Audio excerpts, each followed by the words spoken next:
또 오전 설교를 해야 돼 가지고 또 얘기를 하겠지만 요즘은 메리 크리스마스 인사를 잘 안 한다고 하더라고요.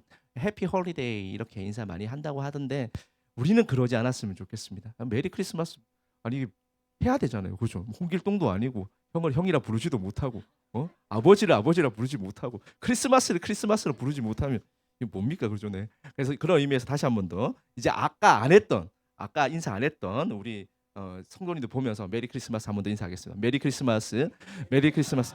그래요. 교회는 좀 따뜻함이 있어야 돼요. 네, 그죠? 네. 매번 인사하시던 분들하고만 인사하시지 마시고, 네. 그래서 같이 좀 우리가 서로 정말 가족이잖아요. 저는 가족 같은 공동체 되게 싫어해요. 가족 공동체잖아요. 하나님께서 우리를 가족으로 묶어 주셨습니다. 우린 그리스도 안에서 정말로 한 가족이에요. 한 가족이면 옆에 사람이 아파요. 옆에 처녀들이 아파요. 그럼 관심을 가져야 돼요, 말아야 돼요? 제가 우리 어머니가 아픈데 관심을 안 가져요. 그러면 저는 뭐죠? 네, 그렇죠. 네. 그래요. 호모로 시작하는 자식이 되는 겁니다. 네, 그래요. 그러니까 우리가 계속해서 이제 옆에 우리 성도님들과 우리 처녀들에게 계속해서 관심을 가지고 우리 처녀들도 마찬가지요. 권사님이 안색이 안 좋으세요. 그럼 어떻게 해야 될까요? 물어봐야죠. 권사님 혹시 이제 요즘 걱정거리가 있으십니까? 제가 기도해 드릴게요. 이게 교회입니다. 그죠, 여러분? 함께 계속해서 서로에게 관심을 가질 수 있는 우리 교회가 되었으면 좋겠습니다. 자, 일단은 또 우리가 여호수아 말씀 나눌 텐데 또 언제 제가 또 금요 기도회 때 또 말씀 전할지 모르니까 네, 그래서 또 복습을 하고 이제 세뇌 교육을 시키고 이제 저는 이제 물러가도록 하겠습니다. 이제 앞으로는 담임 목사님께서 이제 책임지시고 하시겠죠. 네. 자, 여호수아서는 크게 네 부분으로 나눌 수 있습니다. 네 부분을 나눌 수 있는데 요거는 기억해 놓으시면 나중에 여호수아서를 뭐 어디 가서 뭔가 설명을 할 때라든지 아니면 여러분들이 성경 묵상할 때 큰 유익이 있을 것이라고 생각합니다. 첫 번째 단계는 뭐냐? 건너라. 무슨 강을? 요단강을 건너라. 자, 두 번째는 뭐죠? 정복하라. 가나안 땅을 정복하라. 세 번째는 뭐죠? 정복했으니까 땅을 분배해라. 나눠라. 네 번째는 뭐죠? 그 땅에서 이제 누구만 섬겨야 돼요? 여호와 하나님만 섬겨라. 그래서 얼마나 쉬워요. 그죠? 네. 건너라, 정복하라, 분배하라, 나눠라. 그다음에 섬겨라. 요렇게 기억을 하시면 여호수아서가 한 방에 정리가 됩니다. 그죠? 자, 그런데 정복을 하는데 정복 전쟁을 해야 되잖아요. 가나안 땅까지 전쟁을 해야 됩니다. 근데 반드시 이길 수 있는 방법을 하나님께서 알려 주셨어요. 반드시 이길 수 있는 방법이 뭐죠? 하나님의 말씀 가운데 강하고 담대한 것입니다. 이 대표적인 예를 우리가 2주 전에 살펴봤어요. 여리고성 전쟁은 사실 이 전쟁은 말이 안 되는 전쟁입니다. 여러분 한번 생각을 해보세요. 난공불락의 성이라고 제가 이야기를 했습니다. 그죠? 우리 같이 말씀 나눴잖아요. 난공불락의 성이에요. 거기다 군사력도 여리고성이 압도하고 있습니다. 거기에다가 피지컬적인 면도 신체적인 면도 그 가나안 사람들이 훨씬 더 우월하단 말이에요. 자, 그런데 어떻게 싸워서 이길 수 있겠습니까? 이 싸움은 세상의 방식대로 전쟁을 했다면 백전백패하는 싸움입니다. 이길 가능성이 0.001%가 있는 게 아니라 지는 싸움이에요. 이건 하면 안 되는 싸움입니다. 이게 세상의 전쟁의 방식이었다면 그랬어요. 근데 이게 세상의 전쟁이라 그랬어요? 하나님의 전쟁이라 그랬어요? 하나님의 전쟁이요. 그래서 설교 제목이 하나님의 전쟁이었습니다. 하나님의 전쟁이기 때문에 하나님의 말씀대로 13바퀴 돌았어요. 하루에 한 바퀴씩 돌고 마지막 날은 7바퀴 돌았습니다. 어떻게 됐죠? 여러분 13바퀴 돈다고 성이 무너진다고요? 네, 이상한 이야기잖아요. 그렇죠? 근데 이게 하나님의 전쟁이기 때문에 가능한 일입니다. 하나님의 전쟁은 우리의 방식대로 싸우는 것이 아니라 하나님의 방식대로 싸워야 우리가 이길 수 있어요. 그렇기 때문에 하나님께서 하나님의 말씀 가운데 강하고 담대하라는 필승법을 여호수아 1장에서 시작하면서 알려주신 겁니다. 그러니까 전쟁 시작하기 전에 알려줘야 이게 필승법이 효력이 있는 거잖아요. 전쟁 다 하고 나가 지고 나가지고 야, 너 그렇게 싸우면 안 됐는데 에이 이러면 하나님 너무 짓궂은 분이시잖아요. 그죠? 그렇기 때문에 하나님께서 전쟁 시작하기 전에 필승법이 무엇인지를 알려주신 거예요. 자, 그러면 하나님 말씀 가운데 강하고 담대하면 어떤 일이 벌어질까요? 하나님께서 우리와 함께 하시는 거예요. 이게 여리고성에서 난공불락의 여리고성이 무너졌던 이유입니다. 하나님이 함께 하시기 때문에 여리고성이 무너지고 이스라엘 백성들이 승리할 수 있었던 것입니다. 자, 그래서 그때 그 하나님 그 여리고성을 돌 때 그냥 돈 것이 아니라 뭘 했다고 그랬죠? 양각 나팔을 불었다 그랬어요. 이 양각 나팔이 무슨 절기와 연관이 있다 그랬죠? 희년. 그렇죠. 희년은 뭐 하는 거예요? 자유를 선포하는 거잖아요. 그제서야 가나안 땅에 들어와서 첫 전쟁을 마치고서야 이스라엘 백성들이 애굽의 그 노예 신분에서 해방되는 거예요. 애굽의 노예 신분에서 해방되어져서 양각 나팔 불면서 하나님께서 함께 하셔서 자유가 선포되는 거란 말이에요. 이 얼마나 멋있는 그림이에요. 근데 이게 여리고성을 돌았던 이스라엘 백성들에게 한정된 문제가 아니라 사실 우리 가운데도 지금 일어나야 하는 일들이잖아요. 우리가 세상의 거대한 그 여리고성을 우리가 살아가고 있습니다. 그걸 우리가 이제 함락해야 되는 거예요. 근데 여러분의 방법대로 우리가 그 세상의 여리고성을 무너뜨릴 수 있겠습니까? 그렇지 않다고요. 그럼 어떻게 해야 될까요? 우리는 우리의 전쟁을 하는 것이 아니라 내 전쟁을 하는 것이 아니라 하나님의 전쟁을 하는 거예요. 하나님의 전쟁을 하기 위해서는 우리가 뭘 해야 될까요? 하나님 말씀 가운데 강하고 담대해요. 그럼 어떻게 될까요? 하나님께서 우리와 함께 하셔서 우리 가운데 자유가 선포된다고. 우리가 세상으로 막 짓눌려요. 근데 우리가 어떻게 자유함을 얻을 수 있죠? 하나님 말씀 가운데 강하고 담대해 보십시오. 오늘도 함께 나눌 겁니다. 오늘 설교 제목이 뭐죠? 승부수. 그죠? 승부수가 뭔지 아십니까? 승부수는 바둑에서 사용하는 이제 단어인데 어떤 불리한 국면이 있어요. 불리한 상황이 있습니다. 그러면 이것을 뒤집을 수 있는 승패를 결정할 수 있는 결정적인 수를 승부수라고 이야기합니다. 우리 세상에 항상 짓눌리고 살아가잖아요. 그럼 우리는 어떤 승부수를 던져야 할까요? 오늘 그 이야기를 오늘 이제 말씀을 통해서 같이 좀 나눠 보도록 하겠습니다. 자, 오늘 설교는 제가 생각해도 상당히 난이도가 있습니다. 여러분들이 본문을 읽어 보시면 이제 아시다시피 이게 쉽게 이해할 수 있는 본문들이 아니에요. 그래서 어떻게 할까? 그냥 어려운 거 다 빼고 쉬운 것만 설명을 할까? 아니면 그래도 조금 이게 도전을 해볼까 고민을 하다가 그래도 이때가 아니면 이걸 갖다가 여러분에게 풀어서 설명해 줄 수 있는 기회가 잘 없겠다라는 생각이 좀 들어서 고민을 하다가 어제 밤새 고민했어요. 제가 어제 새벽 4시, 5시까지 설교 쓰다가 그래서 다시 엎고 오늘 아침에 다시 썼습니다. 네. 그래가지고 좀 어려울 수 있는데 그래도 여러분들이 우리가 이것도 마찬가지예요. 우리가 우리의 생각으로 이해하려고 하면 잘 안 돼요. 그럼 어떻게 해야 될까요? 우리 가운데 성령 하나님께서 도움을 주실 거예요. 성령 하나님의 조명하심을 우리가 구하면서 자 한번 말씀을 한번 잘 들어보았으면 좋겠습니다. 자, 이제 여호수아가 이제 마지막 바퀴를 돌 때 이스라엘 백성들에게 아주 특별한 명령을 내립니다. 그 특별한 명령이 뭐냐 하면 하나님께 이 여리고성에 있는 모든 것을 진멸하고 여리고성에 있는 모든 것을 하나님께 온전히 바치라고 이야기를 하고 있어요. 자, 여기서 온전히 바치다라는 것이 뭐냐면 히브리어로 헤렘이라는 말입니다. 뭐라고요? 헤렘. 그 헤렘이라는 말이 온전히 바치다예요.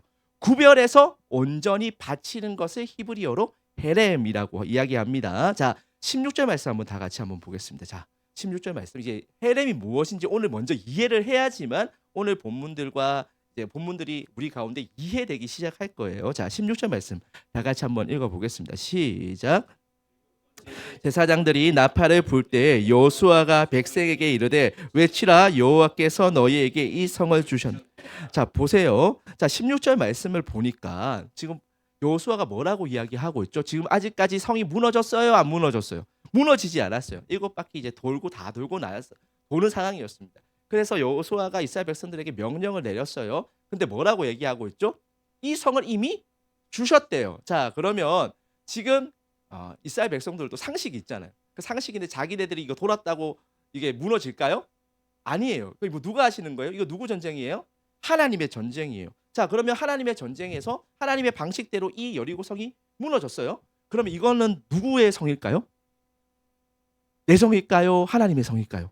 그렇죠. 이거 하나님의 성이에요. 잘 따라오고 계세요. 자, 하나님의 성이에요. 성이에요. 자, 그러면 여리고성에 속해 있는 모든 것들은 다 누구 거예요?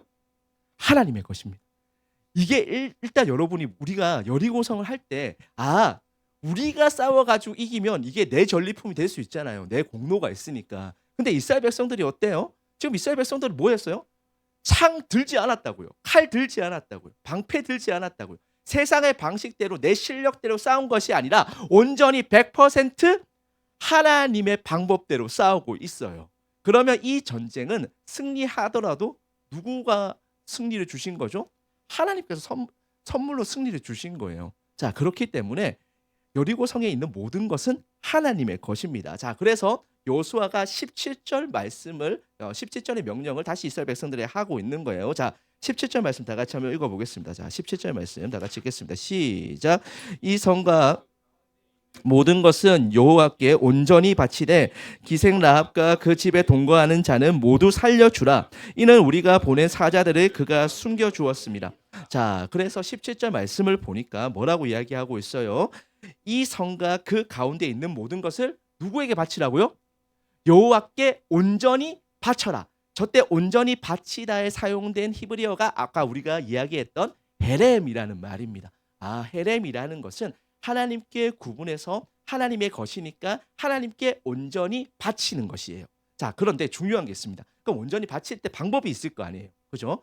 첫 번째, 생명은 어떻게 해야 될까요? 생명은 진멸시킵니다. 여리고성 사람들뿐만이 아니라 여리고성에 살고 있는 모든 생명들은 어떻게 해야 될까요? 진멸해야 되는 거예요. 진멸. 자, 그 다음에 탈 수 있는 것들은 어떻게 해야 될까요? 탈 수 있는 것들은 다 태워야 됩니다. 태워야 됩니다. 또 세 번째, 탈 수 없는 것들, 금부치 같은 것도 어떻게 해야 될까요? 금부치 같은 것들은 하나님의 창고에 따로 보관해야 됩니다. 이게 헤렘하는 방법이에요. 다시요. 어려우니까. 자, 생명 있는 거 어떻게 한다고요? 진멸. 탈 수 있는 건 어떻게 한다고요? 태워요. 탈 수 없는 것은 창고에 따로 보관합니다. 자, 이렇게 하라고 여호수아가 정리해가지고 이야기를 해줬어요. 자, 그러면 왜 이렇게 해야 됩니까? 우리가 한번 질문해봐야 되잖아요. 그죠? 자, 약속의 땅에는 누가 살 수 있을까요? 약속의 땅. 가나안 땅에는 누가 살 수 있을까요? 하나님의 약속을 믿는 사람들만 살 수 있는 거예요. 자, 그래서 우리가 한번 생각을 해보면 모세가 민수기 20장에서 하나님의 약속을 못 믿었어요. 하나님의 약속을 못 믿고 나서 어떻게 했냐 하면 이스라엘 백성들에게 저 화상들 저것들 다 죽어야 돼. 이렇게 말 한마디 했단 말이에요. 그래서 어떻게 됐을까요? 모세가 들어가요, 못 들어가요? 그 말 한마디 때문에 못 들어가요. 민수기 20장의 그 사건 때문에 모세가 정말로 출애굽 그 모든 과정에 있어서 모세가 한 역할이 얼마나 대단합니까? 그죠? 이스라엘의 정말로 너무 위대한 지도자였잖아요. 근데 그 모세가 못 들어가요. 못 들어가는 일이 발생합니다. 왜요? 하나님의 약속을 믿지 못했기 때문에. 하나님의 약속을 믿지 못하면 약속의 땅에 들어갈 수 없습니다. 자, 그런데 하나님의 약속을 믿게 되면 어떻게 되죠? 하나님의 약속을 믿는 사람들은 여호수아 버전으로 하면 하나님의 말씀 가운데 강하고 담대한 자들이. 하나님의 말씀 가운데 강하고 담대하면 하나님께서 함께 하셔서 그들 가운데 희년을 선포하시고 자유를 선포하셔서 그 여리고성이 이제는 이스라엘 백성들의 몫이 된 거란 말이에요. 자, 그러면 하나님 말씀 가운데 강하고 담대해서 이제 여리고성을 13바퀴 돌았던 이 이스라엘 백성들은 이 땅에 들어갈 자격이 있습니까? 없습니까? 있어요. 그죠? 하나님 말씀 가운데 강하고 담대했잖아요.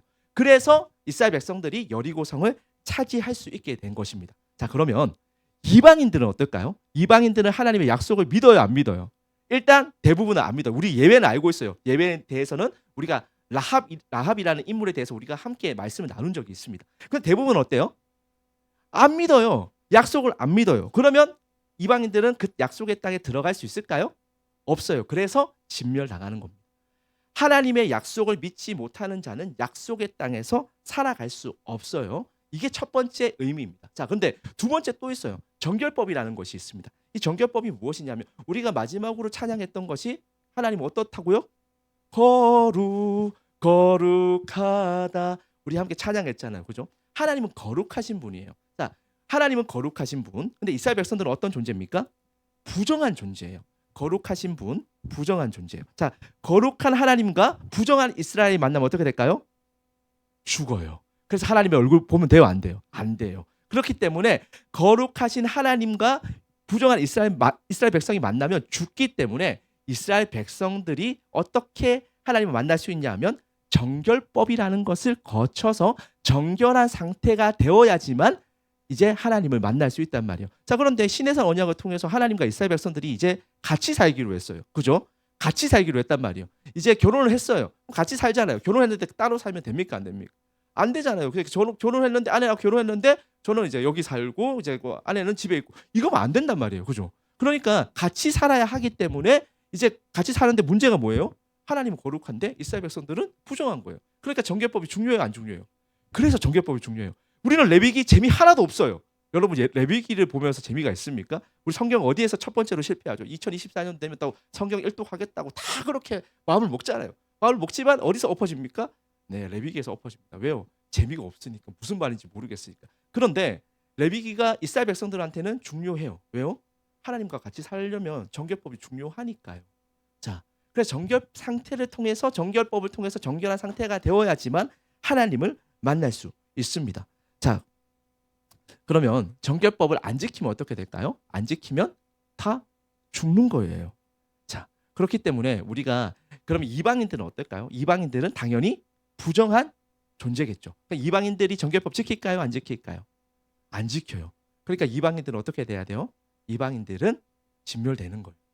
이게 기본적인 정결법의 개념입니다. 제가 조금 더 이렇게 자세한 내용도 있고 좀 어려운 내용도 있지만 조금 쉽게 여러분들에게 좀 설명을 좀 드렸어요. 자, 대충은 이제 어떤 의미인지 아시겠죠? 자, 약속의 땅에는 누구만 살 수 있다? 하나님의 약속을 믿는 사람만 살 수 있다. 자, 정결법을 통해 가지고 부정한 사람은 정결법을 지키지 않으면 어떻게 된다? 죽는다. 자, 그러면 이방인들에게 속한 물건도 어떻게 될까요? 부정한 물건이에요. 그래서 정결법을 지킬 때 이스라엘 백성들, 유대인들 입장에서는 가장 꺼려하는 존재가 누굴까요? 이방인들이에요. 이방인들하고 접촉만 하면 어떻게 돼요? 내가 부정한 존재가 되는 거예요. 그러니까 부정한 존재가 되니까 나는 곧바로 마을로 들어갈 수 없어요. 그럼 어떻게 해야 될까요? 항상 정결법을 거쳐서 들어가는 거예요. 그래서 지금도 이스라엘 예루살렘 같은 데 집에 가보면 가정 집에 가보면 앞에 가서 미크바라는 욕조가 있습니다. 그 욕조를 통해 가지고 항상 정결법을 하고 집에 들어가는 거예요. 이스라엘 백성들한테는 이게 아주 중요한 전통이라고 할 수 있습니다. 이제 어느 정도 이해하셨죠? 그러면 이스라엘 백성들이 이방인들과 접촉했을 때도 부정해지고 이방인들의 물건에 손을 댔을 때도 어떻게 될까요? 부정해지는 거예요. 자, 이제 여러분들이 어느 정도 다 이해하셨을 것이라고 생각하고, 자, 그러면 이제 이스라엘 백성들이 이 여호수아의 명령에 따라서 이 헤렘 명령을 잘 이행하고 있는지 안 하고 있는지 한번 보도록 하겠습니다. 18절 말씀부터 한번 볼게요. 자, 18절 말씀부터 한번 보겠습니다. 자, 다 같이 읽겠습니다. 시작. 너희는 온전히 바치고 그 바친 것 중에서 어떤 것이든지 취하여 너희가 이스라엘 진용으로 바치는 것이 되게 하여 고통을 당하게 되지 아니하도록 오직 너희는 그 바친 물건에 손대지 말라. 자, 지금 여호수아가 한 번 더 명령을 하고 있어요. 어떻게 명령을 하고 있냐면 너희는 온전히 바쳐라. 그러니까 여리고 성에 있는 것들을 온전히 바쳐야 된다. 그런데 그 바친 것 중에서 어떤 것이든지 취하여 너희가 이스라엘 진영으로 여기가 취하면 어떻게 된다고요? 너희가 해림된다고 이야기하고 있습니다. 왜 해림될까요? 부정해지니까. 보세요. 여리고 성에 취한 모든 것은 이방인들의 물건이었어요. 그 이방인들의 물건을 하나님께서 어떻게 하라고 말씀하셨죠? 해림하라고 말씀하셨습니다. 왜요? 이방인들의 것은 부정한 물건들이기 때문에 이거 다 누구 거다? 하나님께서 온전히 하나님께 드려야 된다라고 하나님께서 말씀하셨어요. 자, 하나님께서 말씀하신 것이 아니라 지금 여호수아가 이 정결법을 잘 풀어서 이스라엘 백성들에게 설명을 해줬단 말이에요. 그러면 이걸 지켜야 되잖아요. 근데 안 지키면 어떻게 될까요? 손을 댔다. 그러면 우리가 해림 나가는 거예요. 우리가 손을 댔어요.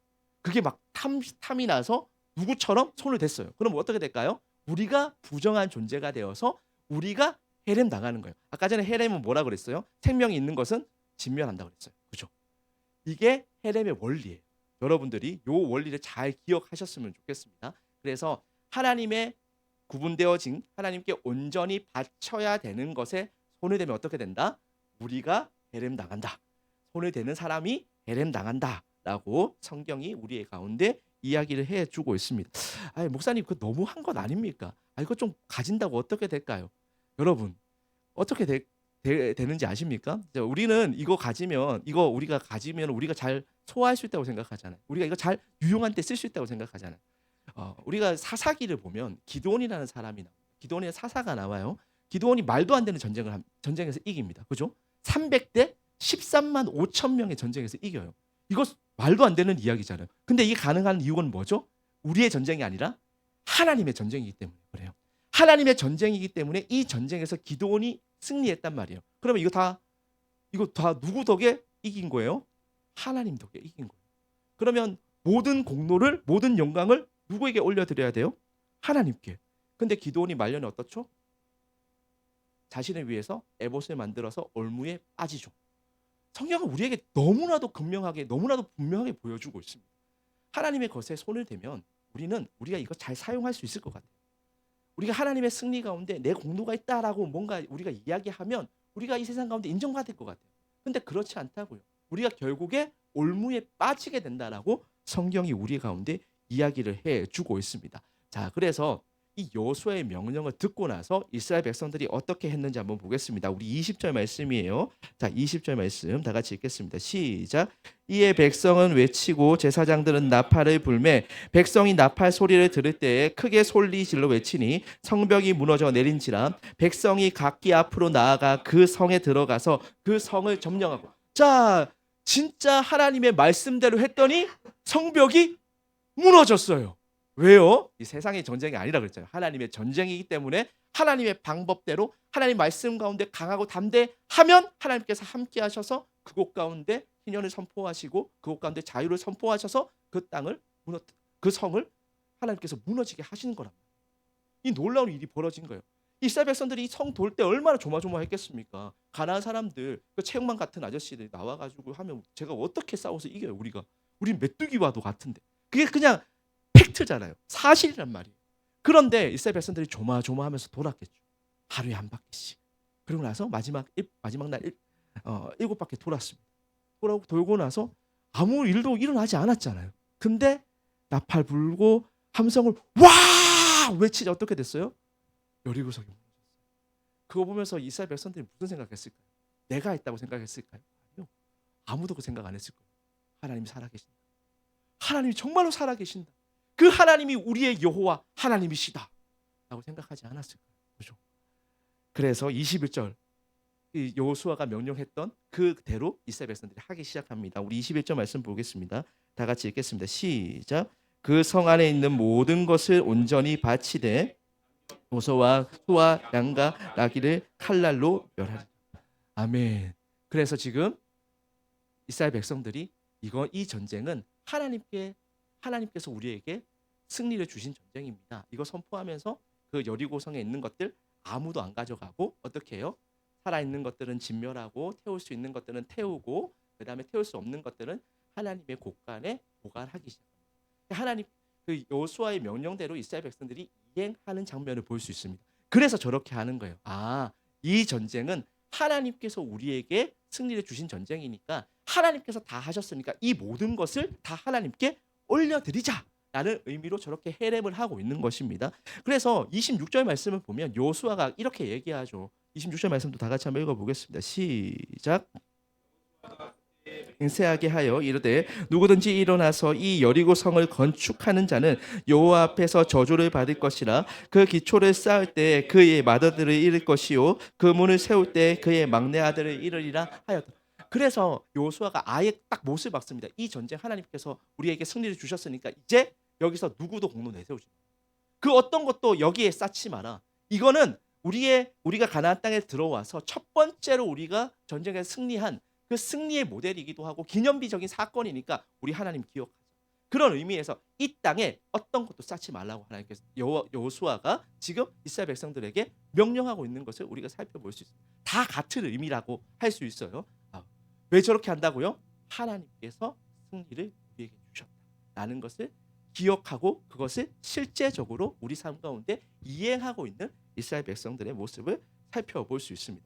자, 그러면 약간 이제 요거는 이제 이스라엘 백성들 입장에서는 잘 이해가 가요. 근데 문제는 뭐죠? 이방인들은 어떻게 해요? 이방인들 불쌍하잖아요. 그렇죠? 이방인들은 그냥 이방인으로 살았을 뿐인데 갑자기 진멸당하고 그러면 이게 너무 잔인한 거 아니냐? 이거 하나님 선 넘는 거 아니냐? 이렇게 실제적으로 많이 사람들이 생각하곤 하잖아요. 자, 그런데 그렇지 않습니다. 왜냐하면 지금 제가 시간 좀 많이 갔으니까 좀 빨리 설명을 좀 할게요. 이방인들이 하나님에 대한 소문을 들어요, 안 들어요? 들어요. 듣고 나서 여호수아 2장 11절 말씀 그냥 띄워만 주십시오. 띄워주시면 하나님의 소문에 대해서 듣고 나가지고 어떻게 했을까요? 마음이 녹았다 그랬어요. 들었어요? 안 들었어요? 들었어요. 여호수아 5장 1절 말씀도 보겠습니다. 5장 1절 말씀도 보니까 요단강 건넌 이야기 들어가지고 어떻게 됐죠? 마음이 녹아내렸다라고 나와 있습니다. 그렇죠? 마음이 녹아내리고 정신을 잃었다라고 기록하고 있어요. 그러니까 이방인도 하나님에 대해서 들었어요? 안 들었어요? 들었어요. 그런데 이방인들은 어떻게 했죠? 하나님에 대한 소문을 듣고 자신이 가지고 있는 것을 더 견고하게 지키기 위해서 수비하고 방어하는 데 집중했어요. 그게 이방인들의 방식이고 또 세상의 방식입니다. 지금도 마찬가지잖아요. 지금도 하나님에 대한 소문을 세상이 들어요, 안 들어요? 들어요. 그런데 세상이 여기에 반응합니까? 아니요. 오히려 더 움츠리죠. 더 움켜잡으려고 하죠.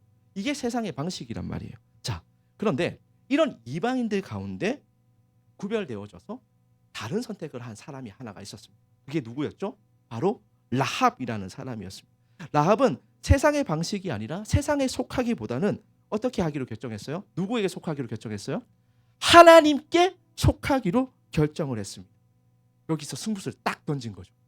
누가 봐도 이방인들한테는 지금 불리한 국면이잖아요. 이제 답이 없는 상황이란 말이에요. 그 답이 없는 상황에 놓여졌을 때 많은 대다수의 이방인들은 자신의 것을 움켜쥐고 자신의 성을 더 견고하게 하는 방식으로 지키고자 했는데 라합은 어떻게 해요?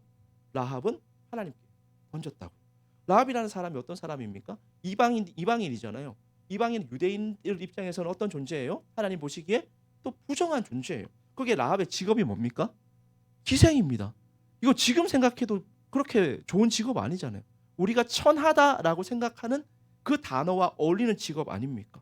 거기에 사는 곳은 어디예요? 사는 곳도 성 안으로 들어가지도 못하고 성 밖으로 나가지도 못해요. 성 밖에 나가면 짐승의 먹이거리가 될 테니까 보호를 못 받으니까 성 밖으로 못 나갑니다. 그렇다고 해서 성 안으로 들어갈 수 없어요. 성 안에 들어가려고 그러면 기득권이 있어야 들어갈 수 있으니까. 그래서 어디에 살았냐면 성벽 사이에 살았다고요. 이러지도 못하고 저러지도 못해서. 얼마나 비참해요. 이 얼마나 비참한 사람이에요. 그 비참한 사람, 그 부정하다고 여겼던 사람이 어디에다가 자신의 승부수를 던지죠? 하나님께 승부수를 딱 던졌다. 어떤 일이 일어났습니까? 어떤 일이 일어났어요? 하나님께서 이 라합을 구원해 주셨죠. 이방인들도 하나님의 약속을 믿으면 약속의 땅에 살아갈 수 있을까요? 없을까요? 있어요. 라합처럼 하나님의 약속의 승부수를 딱 던진 사람은 살아갈 수 있단 말이에요. 자, 그런데 살아가는데 그냥 살아가는 것이 아닙니다. 우리 23절 말씀 볼까요? 자, 23절 말씀. 자, 23절 말씀 다 같이 한번 보겠습니다. 시작. 정탐한 젊은이들이 들어가서 라합과 그의 부모와 그의 형제와 그에게 속한 모든 것을 이끌어내고 또 그의 친족도 다 이끌어내어 그들을 이스라엘 진영 밖에 두고. 자, 어떻게 했어요? 진영 밖에 뒀다 그랬어요. 왜요? 일단 이방인들은 뭐예요? 부정한 존재니까 어떻게 해요? 일단 마을에서 격리해서 이제 뭘 해야 될까요? 정결법 해야죠. 정결법 해서 정결한 상태에서 들어오는 거예요. 또 24절 말씀 보겠습니다. 24절 말씀 보겠습니다. 자, 24절 말씀도 다 같이 한번 읽어보겠습니다. 시작. 무리가 그 성과 그 가운데에 있는 모든 것을 불로 사르고 은금과 동철 기구는 여호와의 집 곳간에 두었. 지금 어떻게 해요? 자신들의 것을 불태울 수 있는 거는 다 불태우고 있어요. 헤렘하고 있죠. 하나님께 온전히 바치고 있다는 것을 우리가 알 수 있습니다. 그리고 나서 태울 수 없는 건 어떻게 해요? 어떻게 했어요? 여호와의 집 곳간에 여호와의 창고에 넣어두고 있는 것을 우리가 볼 수 있습니다. 그러니까 이 지금 라합이라는 인물이 이방인이었지만 지금 정결하게 하는 상태를 통해서 이스라엘 백성이 되어가는 가정을 그 진영 가운데 살 수 있는 그 가정을 거치고 있다는 것을 보여주고 있어요.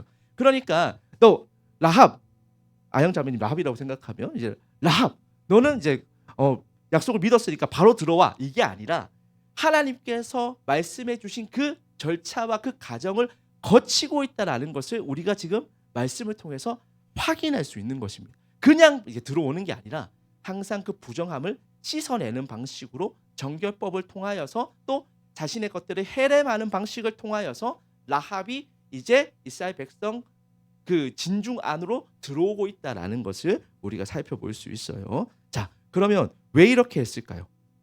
왜 이렇게 했을까요? 라합은 2장 11절 말씀을 다 같이 한번 읽어보겠습니다. 자, 여호수아 2장 11절 말씀 다 같이 한번 읽겠습니다. 시작. 우리가 듣자 곧 마음이 녹았고 너희로 말미암아 사람이 정신을 잃었나니 너희의 하나님 여호와는 위로는 하늘에서도 아래로는 땅에서도 하나님이시니라. 그래서 개역 한글에서는 상천하지의 하나님 때문에 그렇습니다 라고 라합이 고백을 하는 거예요. 그러니까 라합이 왜 하나님께 승부수를 던질 수 있었냐면 하나님에 대한 신뢰가 있었기 때문에, 하나님이 어떤 분인지 알았기 때문에 그래요. 마찬가지예요. 그러니까 우리가 세상을 살아가다가 우리 역시 세상의 방식에 익숙하단 말이에요. 그럼 어떻게 할까요? 우리도 움켜쥐려고 하겠죠. 아간처럼. 이따가 또 살펴볼 거예요. 아간처럼 우리도 움켜쥐려고 하겠죠. 이런 방식으로 우리도 살아가려고 한단 말이에요. 그런데 그런 삶의 방식에서 벗어나서 우리가 하나님께 승부수를 던질 수 있는 이유는 뭐죠? 상천하지의 하나님을 알고 있으니까요. 하나님이 어떤 분인지 알고 있으니까요. 하나님이 우리 가운데 무엇을 행하셨는지 우리가 알고 있기 때문에 우리가 그렇게 할 수 있는 것입니다. 저는 그래서 믿음이라는 것은 일단 첫 번째는 우리의 믿음의 어떤 행위, 뭐 이렇게 예배 드리고 기도하고 이런 거 다 떠나서 믿음의 대상이신 하나님을 바라보는 거예요. 그 믿음의 대상이신 하나님을 바라본 이후에 우리의 행위가 따라오는 것이지 그 대상 잘못 바라보고 있는 거예요. 그 대상을 내가 만들어 놓은 하나님이야. 이상한 하나님. 만들어 놓고 우리가 예배한다고 생각해 보십시오. 그러면 이것은 잘못된 신앙생활로 기결될 수밖에 없지 않겠습니까? 그러면 우리가 먼저 무엇부터 해야 될까요? 믿음의 첫 번째는 믿음의 대상이신 여호와 하나님을 우리가 알아가는 거예요. 그거는 어떻게 알 수밖에 없어요? 성경을 통해서 알 수밖에 없어요. 그 하나님 말씀이 중요할까요? 안 중요할까요? 중요해요. 상천하지의 하나님에 대해서 우리가 알기 위해서는 우리가 하나님의 말씀을 우리가 가까이 해야 된다. 그래서 여호수아 1장 시작하면서 뭐라 그래요? 하나님의 말씀을, 하나님의 율법을 주야로 묵상하라고 이야기하죠. 왜냐하면 하나님에 대해서 알아야 우리가 믿음의 한 걸음을 옮길 수 있기 때문에 그렇습니다. 자, 그러면 우리 한번 생각을 해볼게요. 하나님을 믿는 사람들의 삶의 방식과 믿지 않는 사람들의 삶의 방식이 같을까요? 다를까요? 다를 수밖에 없다라는 것을 우리가 라합이라는 사람을 통해서 라합이 던진 승부수를 보면서 우리가 살펴볼 수 있었습니다. 자, 그리고 나서 이제 또 다른 세상의 승부수에 대해서 좀 이야기를 하려고 합니다. 자, 이제 여리고성에서 정말로 말도 안 되는 이 불가능한 전쟁을 이스라엘 백성들이 이겼습니다. 그럼 이스라엘 백성들의 사기는 어떨까요? 하늘을 찌르겠죠. 이 말도 안 되는 전쟁 이겼잖아요. 자, 그런데 다음 전투는 어떤 전투죠? 우리가 알고 있는 아이성 전투입니다. 이거는 여리고성에 비하면 요즘 이제 청년들의 말로 하면 이지해요. 너무너무 쉬운 거예요. 이게 너무너무 쉬운 전쟁이란 말이에요. 왜냐하면 2절 말씀 보겠습니다. 2절 말씀 다 같이 한번 보겠습니다. 7장 2절 말씀이에요. 다 같이 읽겠습니다. 시작. 여호수아가 여리고에서 사람을 베델 동쪽 베다 외결에 있는 아이로 보내며 그들에게 말하여 이르되 올라가서 그 땅을 정탐하라 하매 그 사람들이 올라가서 아이를 정탐하고 3절 말씀 이어서 보겠습니다. 여호수아에게로 돌아와 그에게 이르되 백성을 다 올라가게 하지 말고 이 3,000명만 올라가서 아이를 치게 하소서. 그들은 소수이니 모든 백성을 그리로 보내어 수고롭게 하지 마소서. 자, 아이성은 작아요, 커요? 작아요. 우리 3절 말씀에 있잖아요. 작다. 그렇죠? 작아서 거기에 있는 사람들도 얼마 없으니까 이스라엘 백성들 다 올라갈 필요 있다 없다? 없다. 몇 명만 올려보내자? 2,000명, 3,000명만 올려보내자. 자, 이 전쟁은 여리고선 전쟁과는 완전히 반대예요. 여리고선 전쟁은 세상의 방식으로 반드시 질 수밖에 없는 전쟁이에요. 자, 그런데 이 아이선 전쟁은 세상의 방식으로 하면 반드시 이길 수밖에 없는 전쟁이에요. 아니, 다 올라갈 필요도 없대요. 거기다가 이스라엘 백성들이 지금 여리고성에서 승리했다는 이야기를 아이성 사람들이 들었잖아요. 그럼 어떻게 됐을까요? 우리가 아까 전에 읽었던 것처럼 마음이 녹아내렸겠죠. 거기에다가 정신을 잃었겠죠. 사기가 땅바닥에 지금 박혔단 말이에요. 그러면 이 전쟁은 사실 이길 수가 없습니다. 전쟁에서 가장 중요한 건 뭐죠? 기세예요. 사기란 말이에요. 여러분 삼국지 읽어보시면 그 기세가, 그 사기가 얼마나 중요한지 알 수 있습니다. 근데 아이성 사람들이 이미 전의를 상실했어요. 그럼 어떻게 이겨요? 못 이기잖아요. 이길 수가 없습니다. 이거는 세상의 방식으로 하면 절대로 질 수 없는 전쟁이에요. 반드시 이겨야만 하는 전쟁입니다. 자, 그런데 4절 한번 보죠. 이 전쟁의 결과를 이렇게 설명하고 있습니다. 자, 4절 말씀 다 같이 읽어보겠습니다. 시작. 백성 중 3,000명 중 그리로 올라갔다가 아이 사람 앞에서 도망하니 5절 말씀입니다. 아이 사람이 그들을 36명으로 쳐 죽이고 성문 앞에서부터 스바림까지 쫓아가 내려가는 비탈에서 졌으므로 백성의 마음이 녹아 물같이 된지라. 원래는 가나안 사람들의 마음이 녹아야 되는데 어떻게 해요? 지금 이스라엘 백성들의 마음이 녹았대요. 일어날 수 없는 일이 일어났습니다. 왜요? 이 전쟁은 세상의 전쟁이 아니라 하나님의 전쟁이기 때문에 그래요. 하나님의 전쟁에서 반드시 이길 수 있는 필수법은 뭐죠? 하나님의 말씀 가운데 강하고 담대하는 거예요. 근데 졌어요. 왜 졌을까요? 하나님 말씀 가운데 강하고 담대하지 못했어요. 졌겠죠. 그래서 이걸 여호수아가 기가 막히게 바로 진단을 합니다. 그래서 여호수아가 좋은 리더예요. 자, 7장 6절 말씀을 보면 7장 6절 말씀 이어서 보겠습니다. 여호수아가 옷을 찢고 이스라엘 장로들과 함께 여호와의 궤 앞에서 땅에 엎드려 머리에 티끌을 뒤집어 쓰고 저물도록 있다가 뭐 한 거죠? 회개한 거죠. 하나님, 저희가 잘못했습니다. 여호수아는 딱 알았어요. 이 전쟁은 질 수 없는 전쟁인데 졌어요. 왜 졌죠? 하나님의 전쟁이니까. 하나님의 말씀 가운데 강하고 담대하지 못했으니까 이거 누구 잘못이에요? 이스라엘 백성들 잘못이에요. 그럼 어떻게 해야 될까요? 하나님한테 회개하는 수밖에 없어요. 그래서 회개한 거예요. 우리가 지금 보면 이 전쟁 엄청 대패한 것 같잖아요. 대패한 전쟁이 아니에요. 몇 명 죽었다고요? 36명 죽었어요. 3,000명, 4,000명 올라갔는데 36명 죽은 그 결과가 대패는 아니잖아요. 그냥 작은 패배일 수 있는데 지금 여호수아는 이 전쟁을 어떻게 받아들이고 있다고요? 대패한 것처럼 받아들이고 있다고. 왜요? 하나님의 전쟁인데 이거 칠 수 없는 전쟁인데 졌으니까요. 여리고 성도 이겼는데 이 전쟁은 질 수 없는 전쟁인데 졌기 때문에 이걸 대패라고 받아들이는 거예요. 이거는 물리적인 대패가 아니라 신앙적인 대패예요. 신앙적으로 완전히 패배했다라는 것을 지금 여호수아가 인지하고 지금 하나님 앞에서 회개하고 있는 장면을 우리가 볼 수 있습니다. 원래는 가나안 사람들의 마음이 녹아야 되는데 이제 지금 이스라엘 백성들의 마음이 녹고 있다라는 것을 성경이 딱 기록해주고 있죠. 자, 그러면 왜 이렇게 되었을까요? 왜 이렇게 되었을까요? 이 전쟁을 하기 전에 이미 이 전쟁에 질 것이다라는 것에 대해서 성경이 우리에게 이야기를 해주고 있습니다. 복선을 깔아요. 7장 1절 말씀입니다. 7장 1절 말씀 다 같이 한번 보겠습니다. 7장 1절 말씀 다 같이 읽겠습니다. 시작. 범죄하였으니 이는 유다 지파 세라의 증손 삽디의 손자 갈미의 아들 아간이 온전히 바친 물건을 가졌습니다. 지금 복선을 어떻게 깔고 있죠? 아간이 하나님 말씀을 어겼다. 아간이 지금 헤매야 될 물건을 가졌다라고 이야기를 하고 있습니다. 그죠? 자, 그래서 하나님께서 여호수아에게 이렇게 왜 졌는지에 대해서 명백하게 이유를 알려주십니다. 우리 7장 11절 말씀입니다. 11절 말씀 다 같이 한번 읽어볼까요? 자, 시작. 이스라엘이 범죄하여 내가 그들에게 명령한 나의 언약을 어겼으며 또한 그들이 온전히 바친 물건을 가져갔고 도둑질하여 속이고 그것을 그들의 물건의 가운데 두었느니라. 지금 뭐라고 이야기하고 있죠? 하나님의 약속을 어겼다라고 이야기하고 있어요. 약속을 어겼다라는 말은 말씀을 어겼다. 하나님의 말씀 가운데 강하고 담대하지 못해서 졌다. 너희는 진 거다라고 지금 하나님께서 설명해 주고 있습니다. 아간이 왜 저렇게 했을까요? 아간이 왜 저렇게 했을까요? 그럼 아간이 가져갔잖아요. 아간이 하나님께 헤매야 되는, 하나님께 온전히 드려져야 하는 것을 손을 댔단 말이에요. 그 손을 대서 자기가 가져갔어요. 왜 그렇게 했을까요? 아간은 세상 사람들처럼 승부수를 던졌기 때문에 그렇습니다. 세상 사람들은 어떻죠? 더 많이 가지는 방식으로 승부수를 던집니다. 더 높은 곳에 가기 위해서 승부수를 던집니다. 더 빨리 가기 위해서 승부수를 던집니다.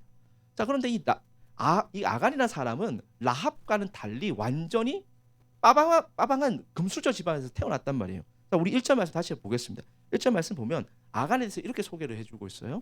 어느 지파라고요? 유다 지파.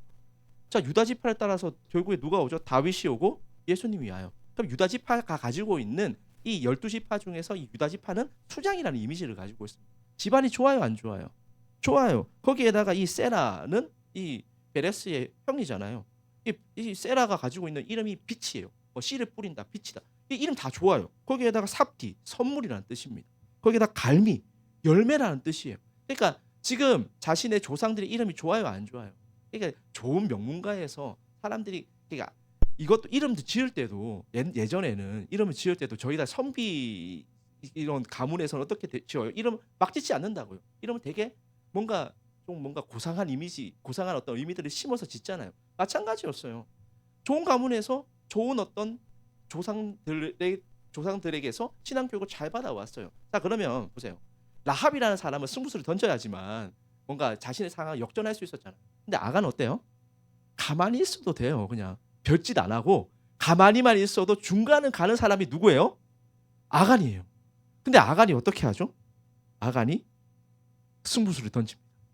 어떤 승부수를 던지죠? 세상의 승부수를 던집니다. 세상에서의 승부수는 뭐죠? 더 많이 갖는 거, 더 빨리 가는 거, 더 힘이 세지는 거. 이 승부수를 던진 거예요. 자, 그래서 이 아간이 가져간 게 뭐죠? 자, 가져간 것들을 한번 보겠습니다. 우리 목록을 한번 보겠습니다. 우리 21절 말씀이에요. 자, 21절 말씀 다 같이 한번 볼까요? 자, 시작. 내가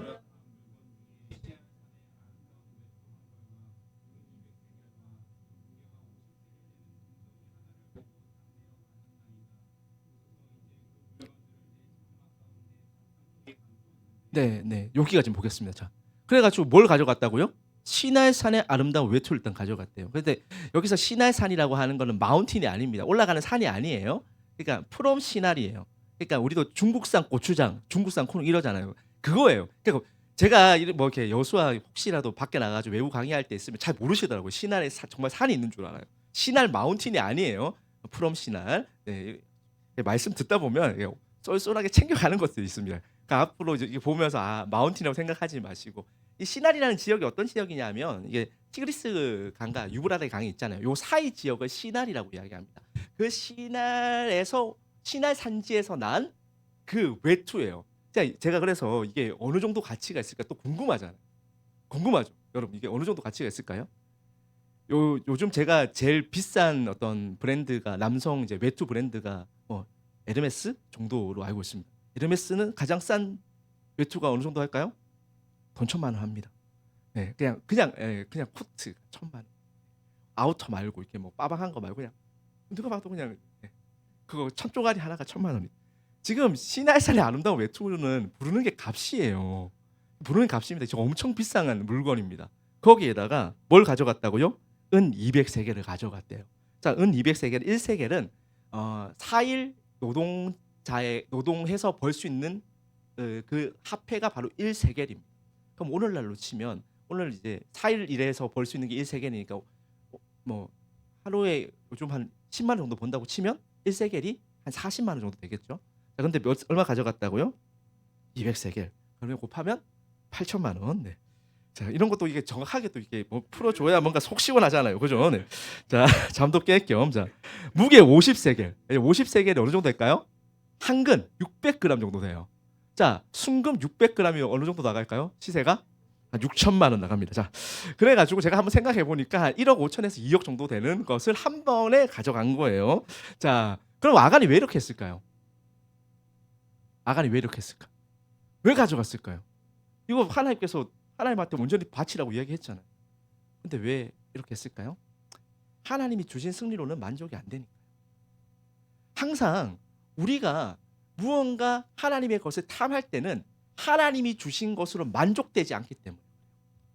이스라엘 백성 대다수의 사람들은 이렇게 생각했습니다. 하나님께서 이 전쟁의 승리를 우리에게 주셨어. 너무 기뻐.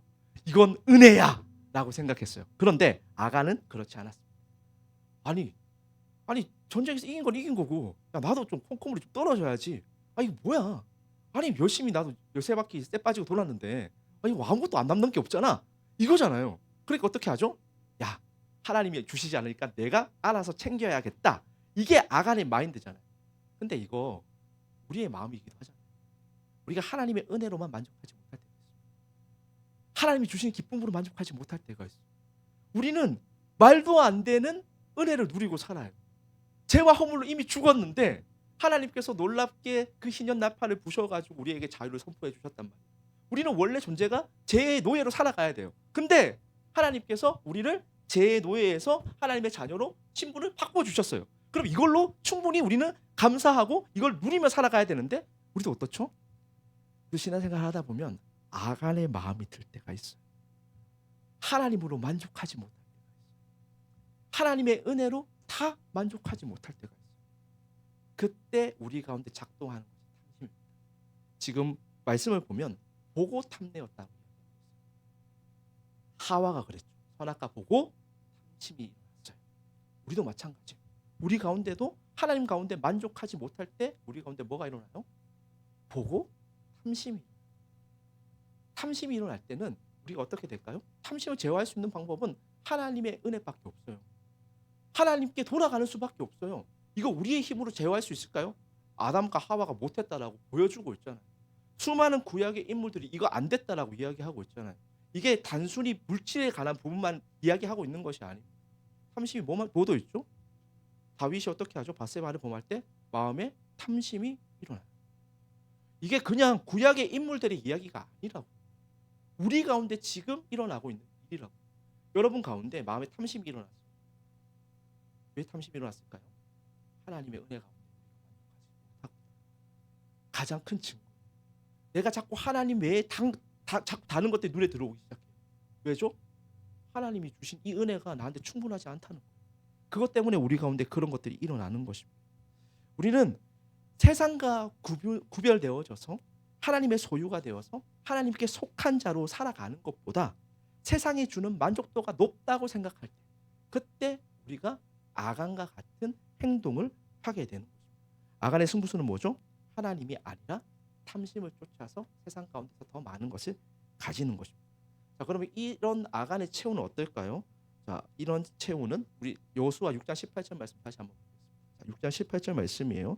6장 18절 말씀 보면 너희는 온전히 바치고 그 바친 것 중에서 어떤 것이든지 취하면 너희가 해련된다. 너희가 진멸된다.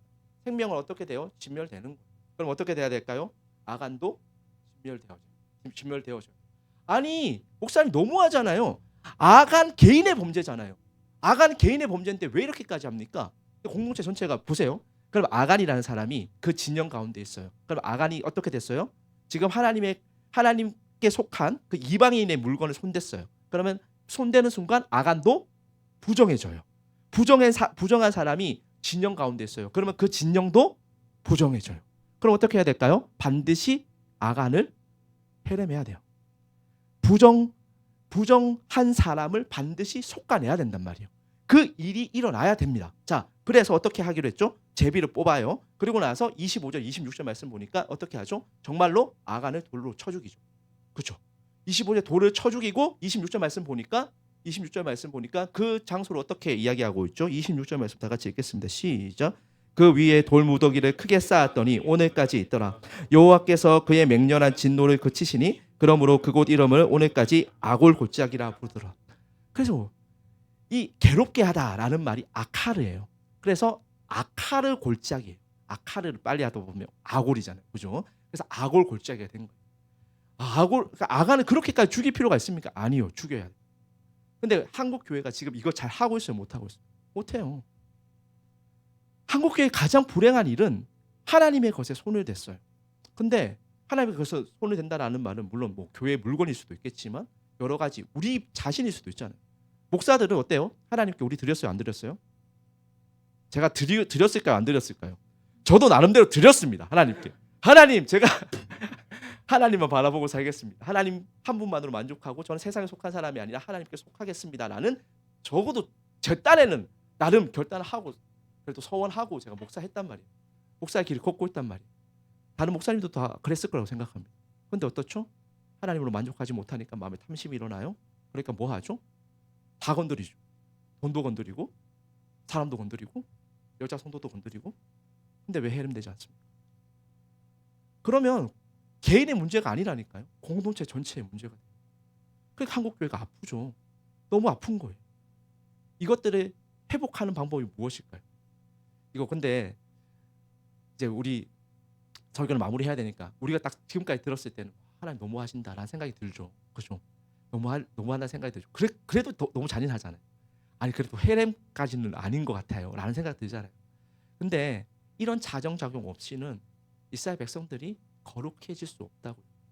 왜 하나님께서 헤렘하라고 말씀하셨을까요? 우리는 헌신이라는 말을 너무 쉽게 생각할 때가 있습니다. 우리 헌신이 뭐라고 생각하세요? 교회 와서 봉사하는 거요? 그게 아니에요. 봉사할 때도 그 의미가 있습니다. 왜 의미가 있을까요? 봉사 왜 하죠? 헌신이라는 말은 구별된 그 자체예요. 그러니까 우리는 세상과 구별되어지기로 작정한 사람들이란 말이에요. 세상의 전쟁을 하는 것이 아니라 내 전쟁하는 것이 아니라 하나님의 전쟁하기로 결심한 사람들이에요. 그럼 어떻게 해야 돼요? 하나님의 방법 쫓아가야죠. 그게 헌신이에요. 그렇기 때문에 내가 주일에 놀 수 있지만 어떻게 해야 돼요? 내가 하나님의 방법을 따라서 구분되어져서 내가 내 것을 손해보더라도 희생하더라도 내가 섬기겠습니다. 이 마음으로 헌신해야, 이 마음으로 교회 봉사해야, 이 마음으로 주일학교 교사해야 우리가 흔들리지 않을 수 있다고. 근데 우리는 어때요? 행위에 집중. 행위에 집중하면 반드시 지치고 반드시 번화도. 우리 청년들이 지치는 이유가 뭐죠? 지치는 이유가 이게 내 전쟁이에요. 내 생각이에요. 아니에요. 우리가 헌신한다는 말 자체가 이미 우리가 하나님께 구별되어지는 거예요. 아간이 실패한 지점도 거기에 있습니다. 라합이 왜 성공했을까요? 하나님께 맡겼고 하나님께 속했음을 자기가 선포하면서 우리가 하나님께 승부수를 던졌거든. 그런데 그래도 우리 가운데 여전히 목사님 말은 다 알겠어요. 다 알겠죠. 헌신이 뭔지. 헌신 뭐예요? 구별되어지는 그 자체예요. 근데 이렇게 살 수 있어요, 없어요? 근데 이게 불가능하잖아요. 근데 이게 안 되잖아요. 돌아가면은 우리 마음 가운데 탐심이 일어나요. 돌아서면은 하나님이 주시는 은혜로 만족 못 하잖아요. 그러면 우리 어떻게 해야 될까요? 아간처럼 우리 역시 악을 골짜기에서 다 죽어야 된다고요. 근데 하나님께서 가운데 승부수 다시 던지십니다. 라합의 승부수 받고 아간의 승부수 받습니다. 마지막으로 하나님의 승부수를 우리 함께 보려고. 하나님의 승부수가 뭐죠? 우리 호세아 2장 15절 말씀입니다. 호세아 2장 15절 말씀. 하나님의 승부수를 한번 보도록 하겠습니다. 다 같이 한번 보겠습니다. 시작. 거기서 비로소 그의 포도원을 그에게 주고 아골 골짜기로 소망의 몸을 삼아 주리니 그가 거기서 응대하기를 어렸을 때와 애굽 땅에서 올라오던 날과 같이 하리라. 자, 그 아골 골짜기, 그 죽음의 상징, 저주의 상징 아골 골짜기를 하나님께서 어떻게 바꾸신다고요? 소망의 문으로 바꾸. 근데 그 가정이 있을 거 아니에요. 그 가정이 뭘까요? 하나님께서 우리 가운데 누굴 던지시죠? 예수님을 던지시죠. 그래서 요한복음 10장 9절 말씀 보겠습니다. 요한복음 10장 9절 말씀. 10장 9절 말씀 다 같이 한번 읽어볼까요? 시작. 내가 문이니 누구든지 나로 말미암아 들어가면 구원을 받고 또는 들어가며 나오며 꼴을 먹으리. 그래서 보세요. 그 아골 골짜기를 하나님께서 뭘로 바꾸셨어요? 소망의 문. 그 소망의 문에 대해서 요한복음 10장에서 예수님께서 자신을 어떻게 소개하고 있어요? 내가 그 소망의 문이다. 그래서 나한테 들어오면 구원을 받고 오고 가면서 꼴을 유익을 얻을 것이다 라고 이야기해주고 있죠. 우리는 우리 가운데 있는 탐심을 제거할 수 없어요. 우리도 라합의 승부수, 믿음의 승부수를 우리가 간혹 던질 때가 있지만 우리의 대부분의 삶은 어때요? 아간의 승부수. 그리고 세상의 방식처럼 그렇게 살아갈 때가 있어요. 하나님이 주신 전쟁, 하나님이 주신 성리 너무 감격적이에요. 하지만 돌아서서 까먹는 게 우리의 모습이에요. 그러니 하나님께서 우리 가운데 이걸 영원토록 지속할 수 있는 그 힘을 우리 가운데 주셨죠. 그게 뭐죠? 바로 소망의 문 되신 예수님. 그래서 예수님께서 예수님을 우리 가운데 던지신 거예요. 그러니까 예수님이 이 땅 가운데 오셔서 하신 것이 무엇입니까? 예수님이 공생이 시작하셨을 때 사단이 찾아와요. 뭐라고 얘기하죠? 돌을 떡으로 만드는 거예요. 세상 방식처럼 살라고요. 하나님의 아들이면 하나님의 아들답게 능력 입증하면서 살아보라고 이야기하잖아요. 그게 유혹이라고요. 근데 예수님께서 어떻게 하시죠? 세상의 방식을 따라 살아가기보다는 세상과 구별되어지는 방식을 우리 가운데 보여주시죠. 세상의 흐름에 편성되어져서 살아가시기보다는 역행하시는 모습을 우리 가운데 보여주시죠. 세상의 방식처럼 움켜쥐는 방식이 아니라 손해보고 희생하는 모습을 우리 가운데 보여주시죠. 세상에서 왕이 되는 것이 아니라 십자가에서 왕이 되신 예수님의 모습을 우리가 볼 수 있잖아요. 영광의 길이 아니라 십자가의 길을 가는 그 예수님을 우리가 보죠. 이게 하나님께서 우리에게 승부수예요. 예수님께서 십자가에 못 박히셨을 때 다 지는 줄 알았어요. 다 끝난 줄 알았어요. 세상의 방식이 옳은 줄 알았어요. 세상의 방식대로 살아가지 못해서 우리 다 졌다라고 생각했어요. 근데 예수님께서 십자가에서 무엇을 하셨어요? 죽음과 사망의 권세를 다 깨시고 부활하셨어요. 그 부활이 우리 가운데 임했다고. 그 부활 때문에, 그 십자가의 죽음과 부활 때문에 가장 저주와 가장 패배의 상징으로 여겨졌던 그 십자가가 이제는 우리 가운데 승리가 된 거예요. 이게 하나님께서 우리에게 던진 승부수. 사랑하는 우리 성도 여러분, 하나님께 소망을 둔다라는 말은요, 입버릇처럼 하는 이야기가 아니에요. 오늘 우리가 말씀을 좀 어려운 말씀이었지만 우리가 확인하는 것을 통해서 정말로 하나님께서 우리 가운데 승부를 던지셔서 아간과도 같이 살아가는 우리를 소망의 문으로 바꿔주셨구나. 우리가 소망의 문으로 들어갈 수 있게 하나님께서 만들어 주셨구나. 이 하나님의 위대하신 일을 우리가 말씀을 통해서 확인하는 겁니다. 그때 우리가 하나님께 소망을 둔다라는 말을 사용할 수 있는 거예요. 근데 우리는 입버릇처럼 사용하잖아요. 그냥 뭐 조금 마음에 감동이 있을 때 하나님께 소망을 두는 게 아니라 실제적으로 하나님께서 하십니다. 실제적으로 아간의 승부수를 던지며 살아가는 우리가 라합의 승부수를 던질 수 있도록 우리를 그렇게 빚어가십니다. 그렇기 때문에 우리가 하나님께 소망을 두는 것입니다. 저는 우리 모든 기쁨의 교회 성도 여러분, 또 우리 청년들이 이 하나님께 소망을 두는 일이 실제적으로 우리 가운데 일어났으면 좋겠습니다. 그러려면 어떻게 해야 될까요? 하나님 말씀 창념해야죠. 우리가 말씀 묵상하고 또 기도하는 시간 우리가 확보해야죠. 그게 우리가 이 세상을 살아가면서 우리의 일상을 살아가면서 던질 수 있는 승부수 아니겠습니까? 믿음의 승부수는 대상에 대한 신뢰라고 이야기했습니다. 우리가 어떻게 하나님께 더 가까이 나아갈 수 있을까요? 우리가 어떻게 믿음의 승부수를 던질 수 있을까요? 다 놀고 먹을 때 기도하러 나오는 거예요. 다 잘 때 말씀 피는 거예요. 유튜브 보고 싶을 때 그래도 한 번 더 하나님께 승부수 던져보는 거예요. 내가 움켜쥐고 싶을 때 그래도 하나님 생각하면서 주님 마음 생각하면서 흘려보내는 거예요. 내가 움켜쥐어서 내가 더 빨리 가고 싶을 때 주님 생각하면서 남들과 같이 걸음 속도를 맞추어 주는 거예요. 이게 우리가 이 세상을 살아가면서 던질 수 있는 믿음의 승부수 아니겠습니까?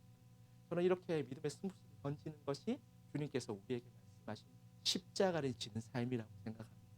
사랑하는 우리 성도 여러분, 우리 청년 여러분, 우리가 주님의 그 뒤를 따라서 주님께서 우리에게 말씀하신 우리 가운데 있는 그 십자가 함께 지고 주님 쫓아가는, 그래서 믿음의 승부수로 우리의 믿음을 증명해내는 모든 우리 기쁨의 교회 성도님들, 우리 청년들 다 되기를 예수님의 이름으로 소망하고 축복합니다.